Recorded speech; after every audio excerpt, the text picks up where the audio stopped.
Good morning. In 1 minute, it will be afternoon. Hi, guys. Thank you so much for having me, and I really appreciate everybody here. Just so we go quickly into our panel session, I'm going to be introducing some of the people who are going to be here. Very wonderful people. I've had time to speak with them, and I've been fans of most of them for Finney. Please welcome to the stage, Mr. Funshaw.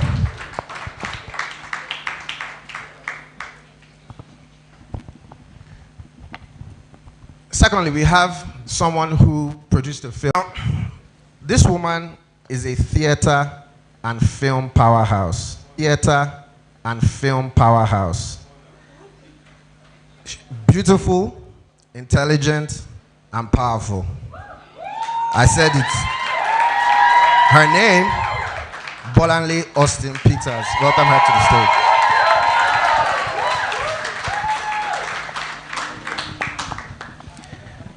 Now, I'm sure you all know Achalugo.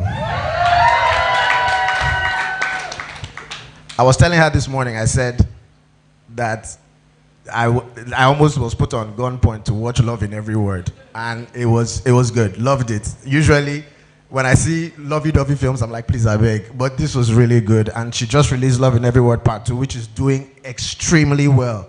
Please give it up for the delectable Omoni Oboli.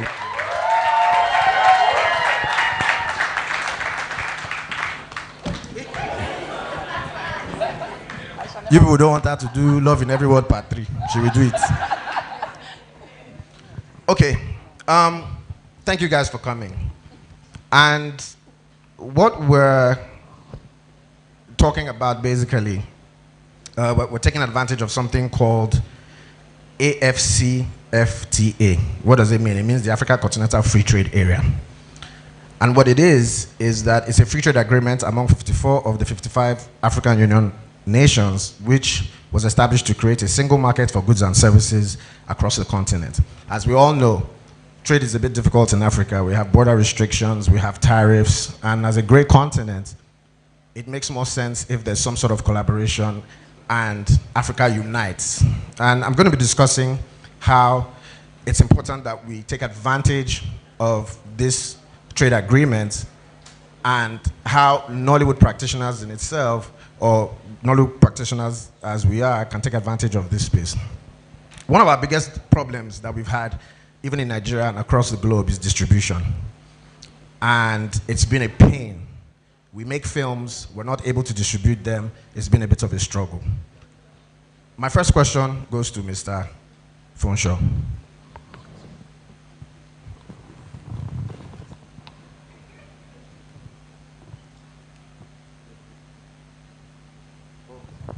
Oh, sorry guys.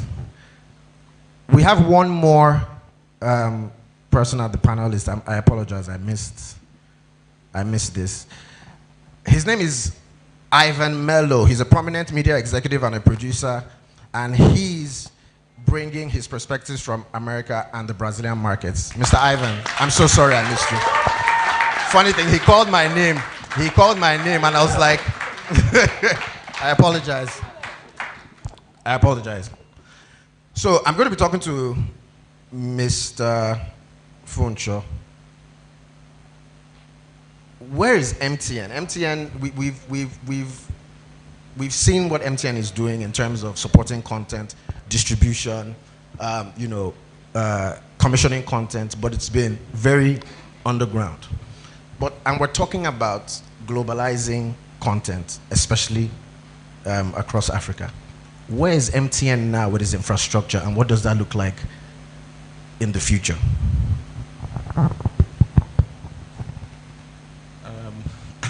Okay, thank you.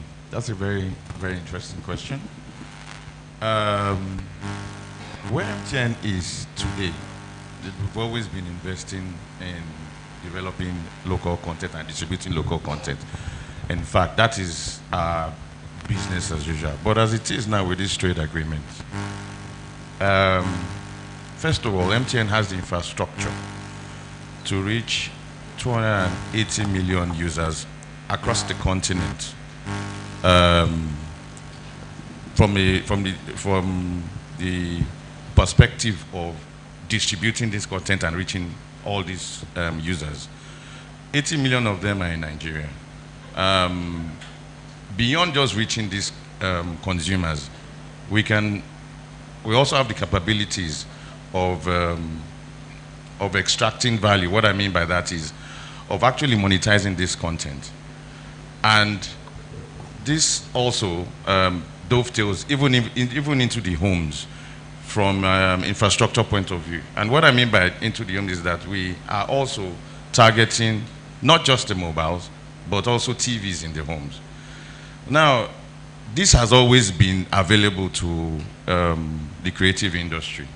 And we've been very, very decisive and deliberate in terms of getting content distributed across this footprint.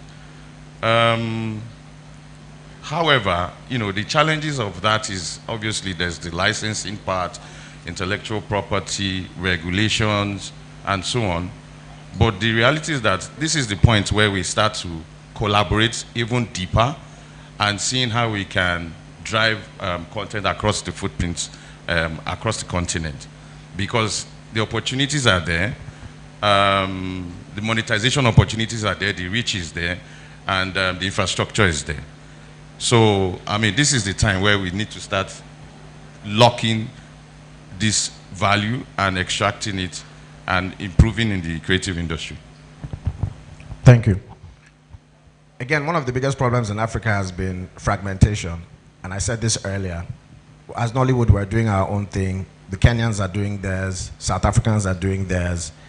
And we don't seem to be integrating in terms of, trade, which is one of the things that the AFCFTA is trying to solve with this agreement. But I have a question for Omoni and Bolanle, which is, if we're trying to globalize our stories, where are we at right now in terms of the quality and the kinds of stories that we're telling?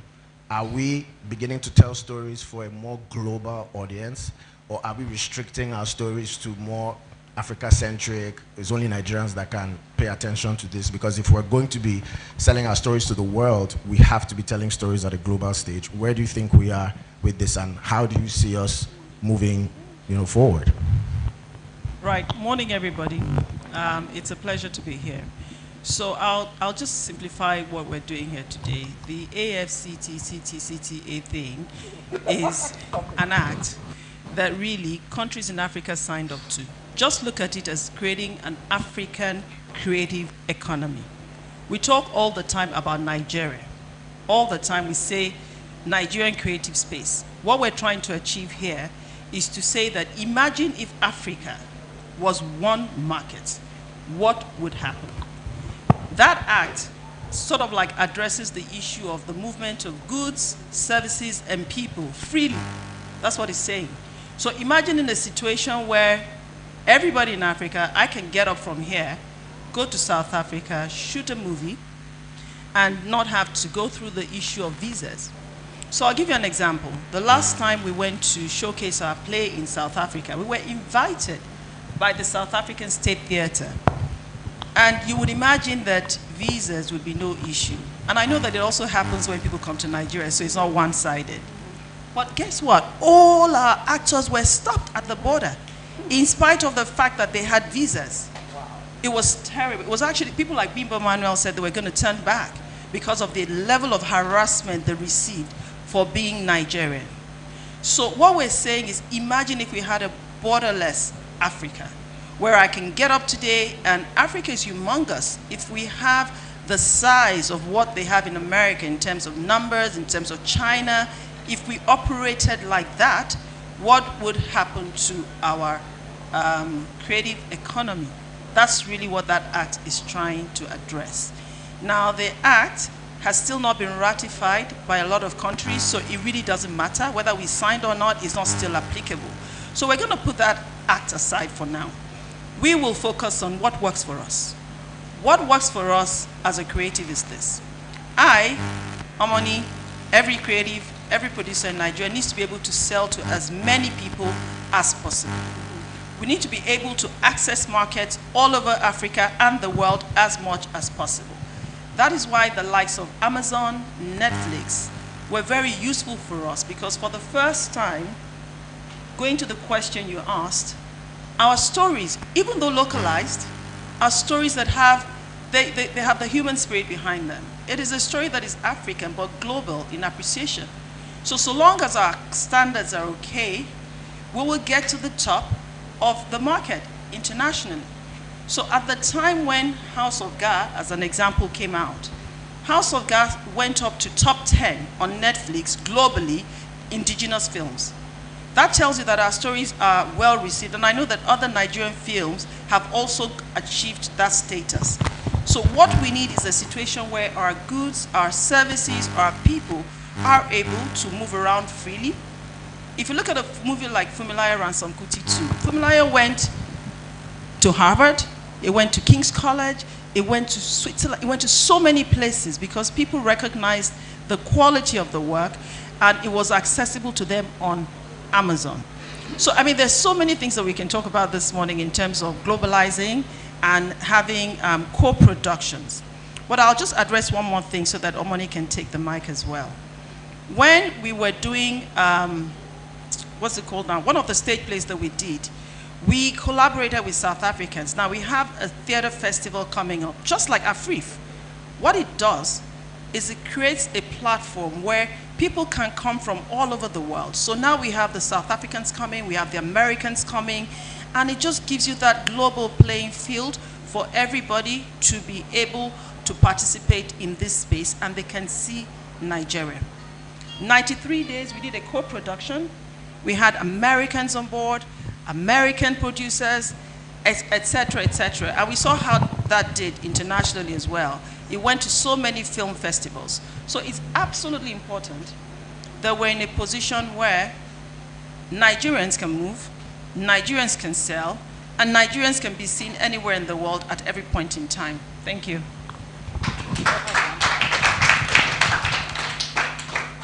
Thank you so much, Bolanle. That was so insightful. And such an honor to be here, by the way. Thank you, everybody. So going back to your question, are our stories truly global or they're just Nigerian? The truth is, they're global themes. Love in Every Word, for instance, is about love. Love is a global language that everyone understands. We're not telling new stories. Nigeria is a location. That's all it is. A movie like Love in Every Word could have been shot in America. It could have been shot in Kenya. You know, it just uses Nigeria as a location and Nigerian actors. That's why it's Nigerian. However, it's a global story. They're global themes. So yes, our movies are actually truly global. And I mean, it's a movie on YouTube. I can see the back end. So I see where people are watching from. And the truth is, people are watching from all over the world. People are watching from countries where I'm looking and I'm saying, I don't understand. You're not African in any way, shape, or form. I don't know that there are many Africans in your country. What are you watching, right? But it's the fact is, the movies are actually global. The stories are global. I mean, a story about a wealthy man finding a young woman and him falling hopelessly in love with her has been told before. I mean, is it Grey's Anatomy? I mean, what's that story? That's what it's about, right? When Harry met Sally. I mean, those stories are everywhere. It's just how are you telling it? So we're giving it our flavor. Now we're calling the man Odogu. And of course, after that movie came out, girls from all over the world were in my DM saying they wanted to come to Nigeria. They wanted to find their own Odogu. And I'm not even kidding. Like, I had thousands of messages. Oh my gosh, I want my own Odogu. I'm coming to Nigeria. I'm like, okay, they're not all like this, Sha. Don't call me if it goes wrong, right? But I mean, this is reality, right? So our movies are truly global, and our movies do actually travel. However, if we're talking about trading, you know, with ease in Africa, it's not necessarily something we haven't already started. The truth is, whether Ghana admits it or not, we helped to grow their industry. Ghanaian actors were pretty much living in Nigeria because this was where they were working, right? They were in our movies so much, they could actually now do movies in their country and have people watch them because they became stars by being in our films, right? I mean, even Cameroon. I've used Cameroonian stars in my films, right? So we've done things like that. We've done things with South Africa. We've done things with some other African countries. Do we need to do more? Yes. The Nigerian film industry in Hollywood, as we know it, is the biggest in Africa. Top 3 in the world, right? So we cannot be bullies, right? We have to extend grace. The truth is, are other African film industries really going to help us? Maybe yes, maybe no. But can we help them? Yes, we absolutely can. Should we help them? Yes, we absolutely should, right? There are stars in those countries as well. Now, putting them in our films opens up that market to us as well. Let's not even behave as if we don't need them, right? It opens us. I mean, Kenya has watched my movies a lot. Kenya is always top 5 when I look at the back end on my channel. Kenya is top 5. And I'm thinking with my business mind, where are the Kenyan stars? How do I get some Kenyan stars into my films so it truly opens up that market? They already love my channel so much. How about I put one person from Kenya in one of the films? Right, so that's what we're talking about when we're talking about, you know, working together and intra-trade and all of that. Thank you. Ivan, I'll come to you. I have a question for you, but let me speak to Simon. What this free trade does is, again, it opens up new markets, opens up new possibilities, opens up new consumers. What does collaboration and investment look like from your standpoint? You're from America. Nollywood has been of interest, for quite some time. Netflix has been here, Prime was here. But one of the biggest issues, allegedly, not from me, I didn't say that, is that, again, the market just wasn't, maybe, I don't know. But now, if this pulls through, there's a lot more at stake. But what does collaboration and investment look like to you? Thank you. Good afternoon. That's a loaded question. But first, just to address, the market and the viability of the market. It's viable, absolutely viable, right? This is my 3rd year in a row. If I didn't think that there was something special here, I wouldn't be back, So I agree that it's absolutely not on Nollywood's fault that Amazon decided to pull out. There's a lot of reasons why that happened, right?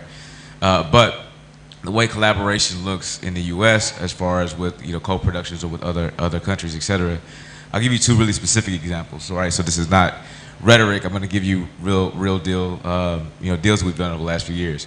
So after we produced They Clone Tyrone, the next movie I produced is called Shadow Force. I don't think it's made its way to the continent yet. It just came out in theaters in the U.S. It's a big action movie with Kerry Washington and Omar Sy, who's really from Senegal. And so that film we shot in Colombia, in South America. We went there literally because it was between 3 places. We were either going to shoot it in Atlanta in the U.S.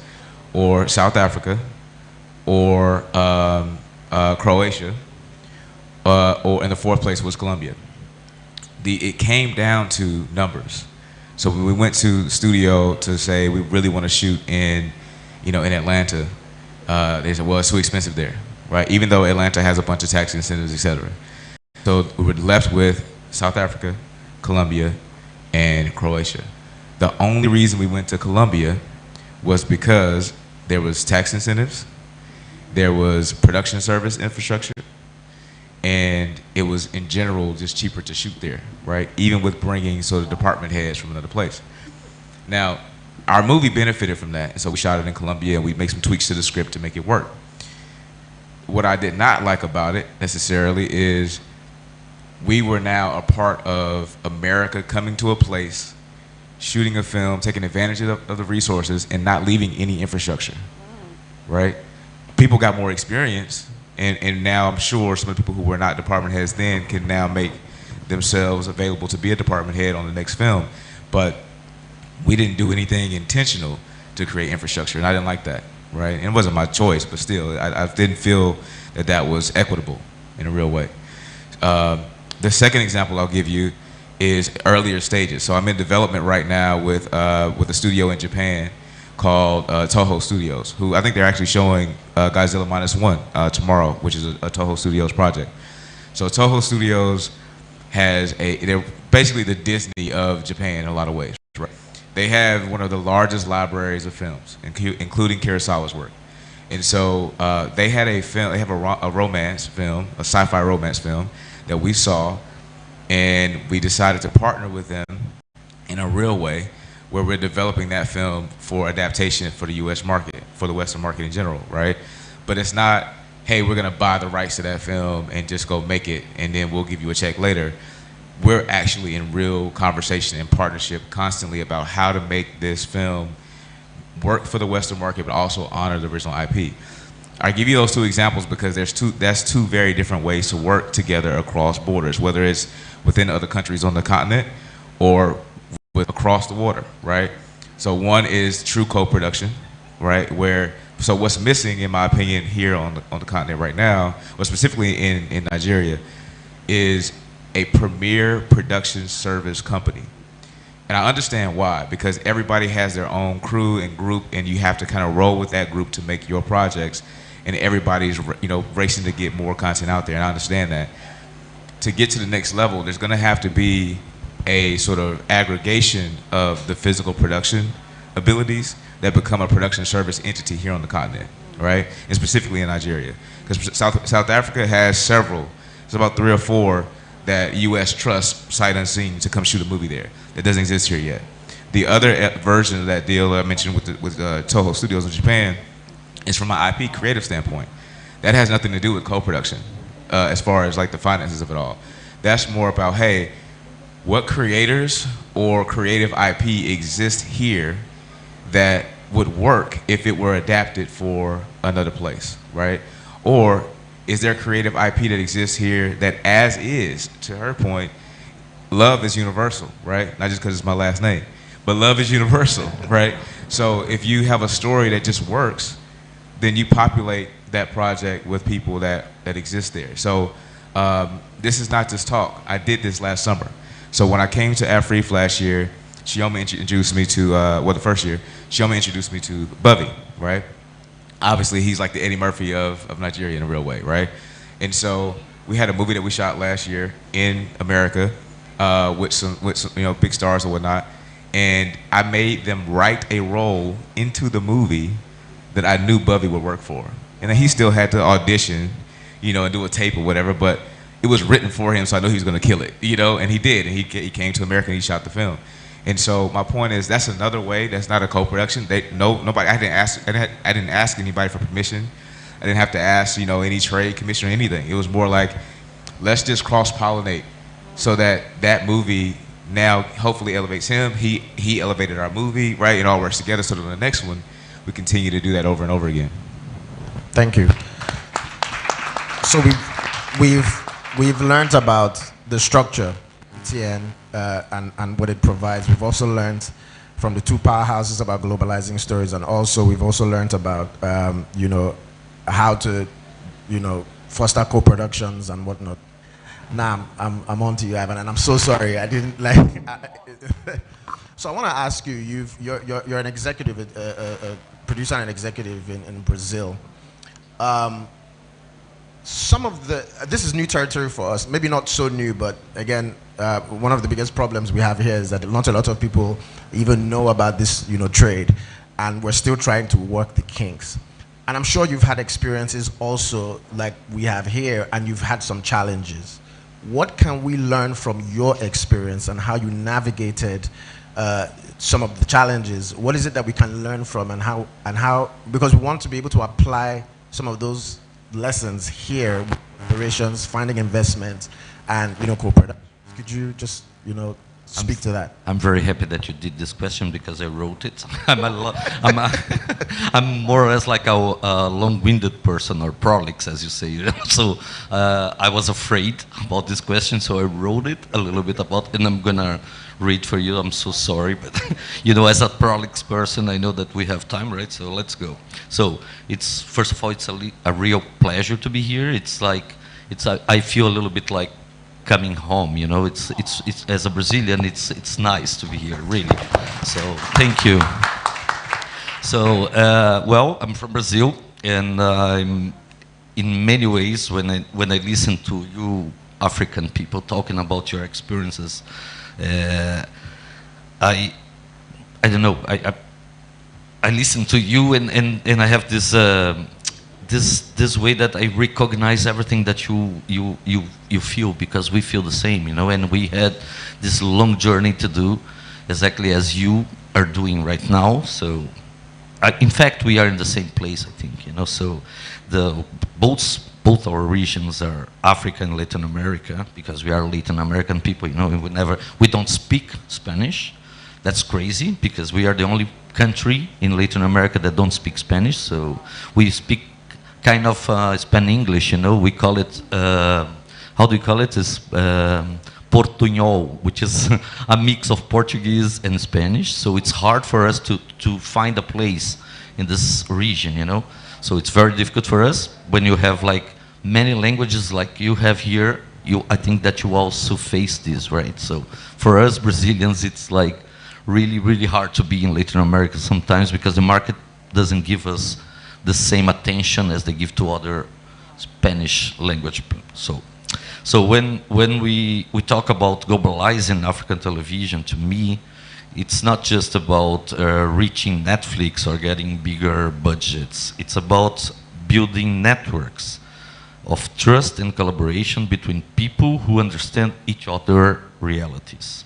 So, and that includes partnerships not only inside Africa, but also across the global south, with places like Brazil, Colombia, Mexico, and many other countries that we can talk about, right? Because we share a lot more than geographically, you know. So, in my work as a producer, I've seen how co-production can change the game. Not just financially, but in how we tell stories. When two cultures collaborate, you start to see different ways of looking at the world, and that's powerful, you know, it's very powerful. So some of these films I've worked, or I did, was like, I don't know, Bob Speed, that is a feature stop motion animation that won Annecy, Ottawa, and other big festivals, animation festivals, and was shortlisted to Oscar. Or Baby, that was a film that I had last year in the Critics Week, and then have been to more than 100 countries already. Just, you know, and it's an art house. Both of them, and most of my films are collaboration with other countries. I always do co-production, you know. And that's why I think it's very, very important that the Brazilian government listen to us, because we are talking more and more and more to them. We are negotiating a treaty with Nigeria right now, and we want them to go fast, because it's important for us, you know. We can access great funds in Brazil that could be really nice. Even though I'm doing a co-production with with a Nigerian-British director, Joseph. Maybe you know him, Joseph. My God, I always forget his surname. Adezumloye, do you know him? He lives in Britain.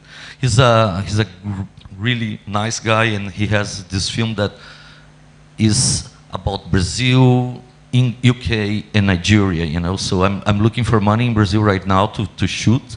That's why I'm here, because I wanted to know the place, I wanted to be here, I wanted to connect to you somehow to understand what I'm gonna shoot next year, you know, so that's why I'm here. It's very important for me to be here. So, some of this, oh my God. What I was talking about, as you see, so we made with low, so all those films somehow they were done with low budget, but with big hearts. Low budget doesn't mean, so, yeah, right? So they are connected in our local culture. But, this is important. They are really connected to our Brazilian culture, But that's exactly what they traveled so far internationally. That's why I think, audiences everywhere are a little bit tired of the same formula. They are looking for voices that feel real. That's what I think, with my experience, So, and I think that Africa is now in this incredible moment where local television, streaming, and creative industries are ready to explode. Not by copying global models, but by offering something original, grounded and emotional. So the AFCFTA, as you said, can be a huge part of that. It can make it easier to producers, talent, and resources to move across borders, so stories can move too, right? That's exactly what you said. Imagine a continent where it's simple to shoot in another country, share crews, or build regional funds for co-production. That's what will make Africa not just a market, but a creative powerhouse. This happens a lot in South America because we have agreements, we shoot everywhere. We have partnerships with Colombia. Even with the problems of our language, we shoot a lot with Colombia, with Argentina, and those are Brazilian films too, because we have treats. So it's good. It would be like really powerful to Africa if this goes ahead, really. So just to finish, and from the Brazilian side, I can say we are ready to collaborate. There's so much space for Africa, Latin American exchange, co-productions, training, artists' residencies, shared distribution. We don't need to wait for the North to open the door. We can build the bridge ourselves, right? That's why I'm expecting that the Brazilian and Nigerian government really close this deal. We don't have to wait from Europe or whatever to give us a permission. So I'm very happy to be here, to listen, to learn, and hopefully to start some of those conversations. Because in the end, globalization should mean connection, not homogeneization. And I believe that exactly what I've been doing here since the day I arrived. Thank you so much for receiving us. Thank you very much. Thank you. Thank you to everyone. I'm going to open the floor to questions. If anybody has a question. Sorry. That's it basically, like any specific moves that you guys are doing. That's it basically, like any specific moves that you guys are doing. Right, so it's a law, it's an act, yes, that has been put together. 53 out of 54 countries in Africa have signed on. So basically, we all have the same vision. We're all believing this should happen. But the question is, in reality, is it happening? No. So we're all saying that even though they've even signed, some countries have still not really adopted it fully, because it has to go through your parliament to become law in your land. So all of us sitting here are hoping that at some point this thing will become a reality, so that when you want to go to South Africa, you don't have to get a visa. Well, but even if you need a visa, if it's going under that act, it becomes easier for you to do business there. So like I said, maybe to simplify it again, it's just basically the free movement of goods, services, and people in Africa. That's what this is about. And that's what we're already doing here in our own little way. And just to add to this, it's really, how do you start to think about doing business outside of your zone? How do you start thinking about doing business with Kenyans? How do you start thinking about doing business with South Africans?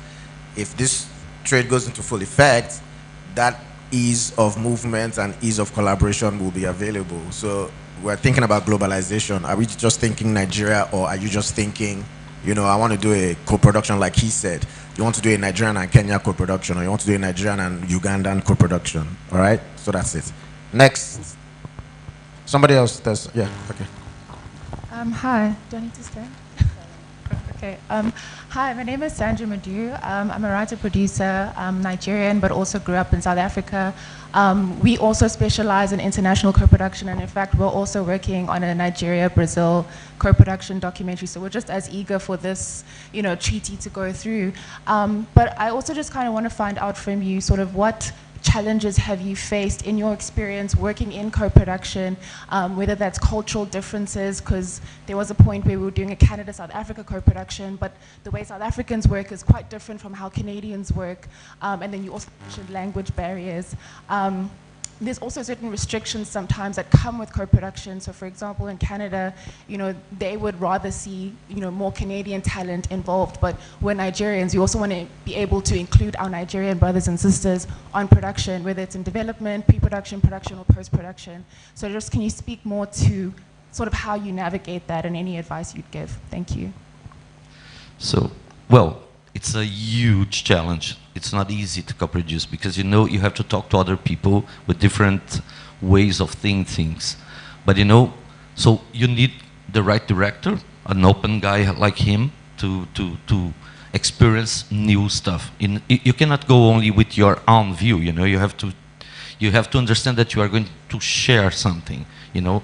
You are going to share experience, you are going to share work, you are going to share histories. So it's kind of difficult, but not as much difficult than doing alone.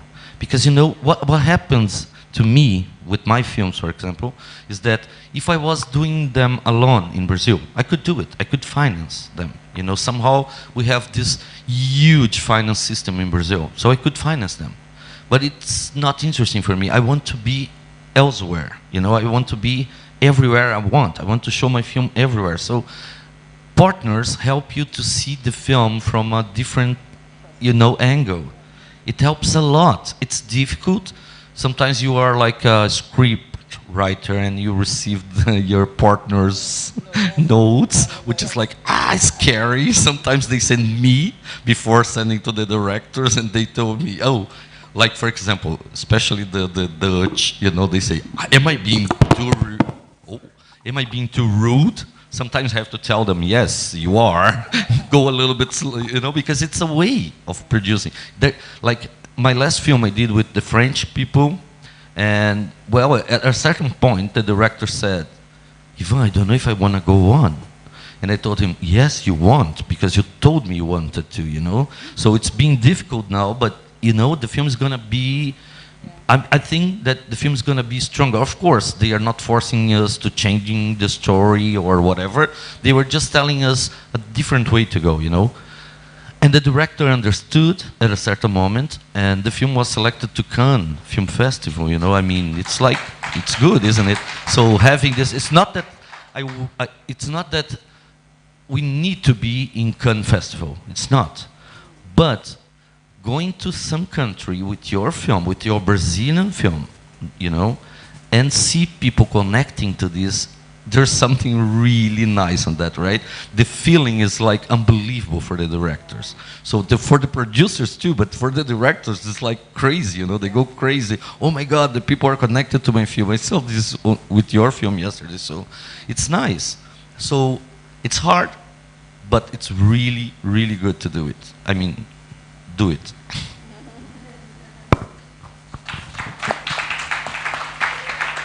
The lady in the, okay, on this side. Good morning, everybody. My name is Cassandra. So I have a comment and a question. So my comment is to Omani's statement when you talked about, you know, looking at your analytics and seeing people from different countries. I think YouTube is amazing in the way it shows us how widely accepted and appreciated our films are. I remember when I used to work for AFRIFF, you know, they had like 200 movie channels in YouTube at the time. And when we look at the back end, you would see countries like Papua New Guinea in your top 5, you know, New Zealand, and they're watching Nollywood films. So the idea, you know, some people say, oh, our films don't travel. They do. They actually do. And And when you have analytics, you see how much they actually travel. Then my second question is to Stefan and Mr. Ivan. So it's basically, in terms of co-productions, right? What kind of genres work with, African American? I don't know if you've done any co-productions with Nigerians or with other African countries. And also with Mr. Ivan, what kind of genres work best? If you're applying for funding, for instance, certain genres will have more attention than others. So what genres work generally, so that when this treaty is in place, we're not shooting blanks, we know what we are applying. Thank you. Great. So, great question. So, genre-wise, it's really specific to what country you're looking to do a co-production with. Not necessarily as far as approval, but more so, is that place suited to shoot there, right? So, action movies are always easy because you can kind of place an action movie anywhere, right? But it's not that one particular genre is easier to do anywhere than others. It's more about that specific place. Like, does it make sense there, right? So for example, there's another co-production we're working on right now where it's based on a book, and the book is written for this whole movie to happen in Ibiza in Spain. And so that's where we went to initially for the co-production. We have yet to really secure financing from companies there. So we're actually right in real time exploring changing the story to make that location somewhere that will give us the financing. I don't know if I understood very well, so I'm going to tell you what I think. Well, I tried to tell this when I think that stories that work everywhere are stories that are true stories. Not true stories like a documentary, but when it comes from your heart. So if it's really, really what you want to do, if it's really strong when you write your script, there's something really strong there, something really human, then you have a chance everywhere. Really. It's not difficult to find finance in Europe or even in US, which is hard to find money, for art house films. It's hard. It's not easy. You know this better than me, right? So, but even there you can get. Even, soft money or private money, you can get it. But the story has to be very, very important to yourself. And everyone that you talk with must understand that, because sometimes it's something that I've never heard about it, and it interests me so much by the way the person tells this, it's only the way the person pitches the film to you sometimes that you get like, oh my God, I have no space, but we'll find a space to have this film in my production company, So I usually have this kind of films. So if you look to my website, you are going to see all crazy films, but all lovely films, very human films, they are talking about human people, it's like about us, everybody. So. Go ahead. Good afternoon, everybody. My name is Zainab Sila. I am from Sierra Leone. So first of all, I would like to commend the Nigerian movie industry. They are really doing well. And I am talking to the producers of the Nigerian movie industry. I know you guys have done a lot for your industry, and I can say that Nigeria is a country that can represent Africa in terms of filming. And so we know you guys have told a lot of your stories, but I think we have other African countries who have historical story. Like African stories. So if the Americans can come from America to shoot African stories in Africa, I think the Nigerians also have that superpower to move to another African country and shoot their historical stories. So Sierra Leone is a country that look up to Nigeria industry a lot of, like 80% of our population watch Nigerian movies. So we are looking up to you guys. We are open. I can tell you that our country is very accommodative. If you come to shoot your movies there, Believe me, we will not trouble you. Please, just come. Thank you. Thank you so much. I feel very comfortable with this. We certainly are coming. Omoni and myself will be in Sierra Leone. The Sierra Leonean, we're coming. We'll come and shoot there, right? This is why we're here. Just to buttress what you were saying. So at the moment, we have a co-production going on right now with South Africa. We have a project that we're working on with them. The same with America. And these are things that happen. The lady that was talking about the types of film that people want to see. At the end of the day, honestly, it's the quality of what you're doing that also matters. So people want to partner with you if they think that you'll be able to give them the quality that they're looking for. In terms of genres, any story will tell if it's told well. And that's the reality of life. So, yeah. We'll see you in Sierra Leone, my darling sister. Yeah, we are coming. So I was on a panel in New York a couple of months ago, and there was a minister from Sierra Leone. I'm trying to remember. It was a lady, very pretty lady. I'm trying to remember which minister, but yeah, she was there, and we talked about actually going to Sierra Leone, you know, to start making movies there, you know, sort of to also help their industry grow as well. So yes, those talks are in the works, and I remember the minister from Nigeria as well, Bosun Tijani, saying, even if it means just hiring a private jet, and let's just go to Sierra Leone and go just see what's going on there, see how we can come in. I mean, Nigeria is huge compared to Sierra Leone, you know, so we can literally make it work. And yes, those talks are happening, just to let you know. May I just add something? In Brazil, we take yourselves as a model, you know, all the time people say, oh my God, you should go to Nigeria, understand what they do, because they reach, you know, this 80%. And for us, it's like unbelievable that you get all this, you know, I mean, this power inside. I think that this is more like going even further, you know? I mean, you're already so big here, but you can be bigger. I mean, isn't it? So so if it works so well here, it can work everywhere. That's what it is about, I think, right? But I'm just going to quickly say something about the act. Now, on a more realistic level, going to Sierra Leone can be a very difficult experience. And these are the issues the act needs to address. Issues of accessibility, transportation, skill transfer. It's very, very hard. So when you're traveling in Africa, sometimes it takes you longer to get to another African country than going to Europe or America. So all these issues are the issues that are dividing us, not necessarily laws. It's not always the laws only. It's tough getting to Sierra Leone at times from Nigeria.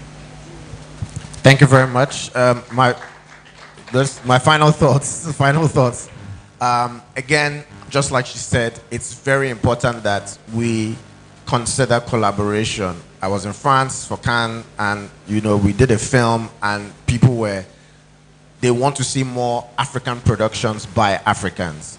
They want to see bigger productions by Africans. A lot of people are tired of the West telling our stories, but it is also important that those borders that we have are invisible. Trade is more accessible. We can collaborate to make films. I want to come to Sierra Leone. I want to go to Kenya. I want Kenyans to come to us. There needs to be in love in every word part 3. We need to see that, what's his name? Odogu has a Mozambique cousin or something like that. We want to see more of that. But thank you so much, everyone, for being a part of this panel. I really, really do appreciate. God bless you.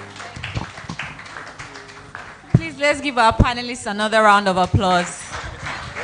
Fantastic. We'll take a minute for pictures. Media team, please. Just a quick announcement. At 6 p.m. at the foyer, just here, the Brazilian cocktail is going to be happening. And then right now, the Japanese cocktail is already going on, so we can join. We'll take a 15-minute break. And then when we come back, we would begin our next panel on global film investment, attracting international co-productions and partnerships.